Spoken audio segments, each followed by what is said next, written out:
সরকার চাইলে কোটা পরিবর্তন করতে পারবে, হাইকোর্টের রায় প্রকাশ। কোনো টিভি চ্যানেল স্ক্রলে ব্রেকিং নিউজ আকারে এটি প্রকাশ করছে যে সেই পরিপত্র যেটি বাতিল করা হয়েছিল, হাইকোর্ট বাতিল করে যে রায় দিয়েছিল, পরে অবশ্য আপিল বিভাগ সেটাই স্ট্যাটাস কো দিয়েছে। স্ট্যাটাস কো দেওয়া মানে এই না যে হাইকোর্টের রায়টা বাতিল করলো, সেই রায়ের অংশ প্রকাশ পেয়েছে। তাতেই বলা হচ্ছে সরকার চাইলে কোটা পরিবর্তন করতে পারবে, কিন্তু পরিবর্তন করছে না কেন? 2018 সালে যেই ভাবে দাম করে বাতিল করা হলো, পুরো কোটা তুলে দেওয়া হলো, তো এখন হাইকোর্ট বলছে এটা সংবিধানের সাথে সাংঘর্ষিক বা যাই হোক অন্য কোনো আইনি বিষয়টা নিয়ে এসে তারা সরকারের ওই পরিবর্তনটা বাতিল করলো। তার মানে আবার সেই কোটা পুনর্বহাল হলো। এখন কোর্ট বলছে যে রায়টা প্রকাশ পেয়েছে, তাতে বলা হচ্ছে যে সরকার চাইলে কোটা পরিবর্তন করতে পারবে। খবরে বলা হচ্ছে 2018 সালে কোটা বাতিল করে জারি করা পরিপত্র অবৈধ ঘোষণা করে দেওয়া রায়ের মূল অংশ প্রকাশ করেছে হাইকোর্ট। রায়ে বলা হয়েছে সরকার চাইলে কোটা পদ্ধতির পরিবর্তন করতে পারবে। কোটা পূরণ না হলে মেধার ভিত্তিতে নিয়োগ দিতে পারবে, যদি পূরণ না হয় তাহলে মেধার ভিত্তিতে নিয়োগ দিতে পারবে।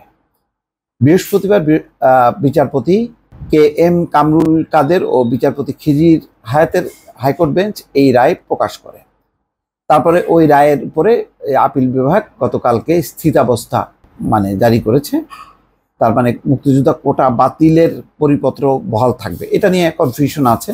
যাই হোক, এটা নিয়ে তো আজকে যে পরিস্থিতিটা, যে পুলিশ বলছে যে এটি কোনোভাবেই অ্যালাউ করা হবে না রাস্তায়। তারপরে স্বরাষ্ট্রমন্ত্রী বলছে যে শিক্ষার্থীরা লিমিট ক্রস করে যাচ্ছেন। খবরগুলো কয়েকটা শিরোনাম পড়লেই বুঝতে পারবেন। পুলিশের ব্যারিকেড ভেঙে শাহবাগ মোড়ে আন্দোলনকারী শিক্ষার্থীরা, যে বিপুল পরিমাণ স্রোত, সেই স্রোতে ভেঙে তারা ঠিকই শাহবাগে অবস্থান নিয়েছে। কালকে পরিস্থিতি কী হয় জানি না দর্শক, আজকে পর্যন্ত হয়তো সহ্য করেছে, কালকে হয়তো একটা সহিংস পরিস্থিতি তৈরি হবে। শুরু হলো অশান্তি। চট্টগ্রামে মিছিলে পুলিশের লাঠিপেটা, কুমিল্লায়ও একই অবস্থা। ওবায়দুল কাদের বলছেন কোটা বিরোধী আন্দোলনকারীরা সর্বোচ্চ আদালতের বিরুদ্ধে শক্তি প্রদর্শন করছে। কুমিল্লা বিশ্ববিদ্যালয়ে শিক্ষার্থীদের সঙ্গে পুলিশের পাল্টাপাল্টি ধাওয়া, ফাঁকা গুলি, এই হলো পরিস্থিতি। অথচ কোটা বিতর্কের সমাধান সরকারের হাতে, এটা কিন্তু আজকে এই রায় অন্তত বলা হচ্ছে যে সরকার চাইলে কোটা পরিবর্তন করতে পারবে। তো আন্দোলনকারীদের দাবি কি? আন্দোলনকারীদের দাবি তো ওইটাই যে পুরো কোটা ব্যবস্থাটা সংস্কার করা হোক, একটা নির্দিষ্ট করে একটা আইন পাশ করা হোক। আইন তো আর হাইকোর্ট প্রণয়ন করবে না।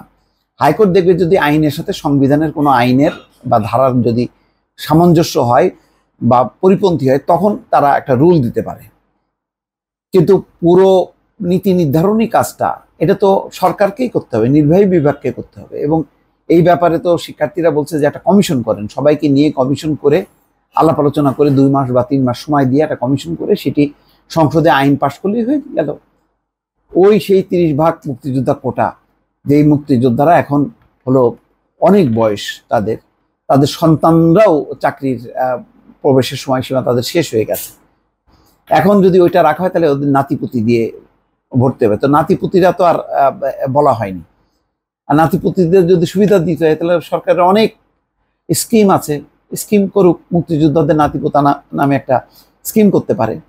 কিন্তু এই যে চাকরির মধ্যে যে এই যে ভেজাল বাঁধানো, এই যে কোটা দিয়ে এক ধরনের মেধা এবং যোগ্যতাটাকে খাটো করা, সেটাকে সংকুচিত করা, এটা তো কোনোভাবে উচিত না। সেই জিনিসটা কেন বুঝতে পারছে না সরকার? আজকে হাইকোর্টের এইতেও তো একটা নির্দেশনা আছে যে সরকার চাইলে এটা পরিবর্তন করতে পারবে। তা চাইলেই তো অশান্তিটা দূর হয়।